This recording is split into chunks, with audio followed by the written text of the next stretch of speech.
অস্মির বাবা অস্মির জন্য নতুন জুতো নিয়ে এসেছে। এর আগের বারও একজোড়া এনেছিল, আর এবারও একজোড়া এনেছে, যেটা আমি আনতে বলেছিলাম। কিন্তু জুতোগুলো আমার ঠিক সেরকম, মানে আমি যেরকম চেয়েছিলাম ঠিক সেরকম না।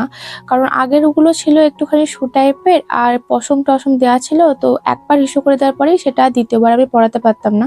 তো আমি চেয়েছিলাম এমন একটা জুতো যেটা আমি ওকে সবসময় পায়ে পরিয়ে রাখতে পারবো, মানে হিসু করে দিলেও আর কি ভিজবে না বা কোনো কিছু হবে না, যেমন আমরা আর কি পরে থাকি জুতো, যেমন রেগুলার যেগুলো ইউজ করি, তো সেরকমই চেয়েছিলাম। কিন্তু অশ্বিন বাবা জুতোটা এনেছে, কিন্তু আমার যেরকম চেয়েছিলাম আমি সেরকম পাইনি, এগুলোও আর কি ভিজে যাবে। তো অশ্মি কিছুতেই জুতোগুলো পরে প্রথমে চলতে চায়নি, ও শুধু জুতোগুলো হাতে নেবে, মানে জিনিসটা কি, ও শুধু হাতে নেবে, মুখে দেবে, প্রথমে খেলবে, তারপর সেগুলো পায়ে দেবে। অনেক চেষ্টা করেছি কিন্তু কিছুতেই ও চলছিল না। তারপরে শেষমেশ যখন খামারে ওকে নিয়ে এলাম, তারপরে দেখলাম যে না, আর হাতে নেওয়াটা ভুলে গেছে, এবার গুটগুটি গুটির পায়ে এবার বাড়ি যাচ্ছে।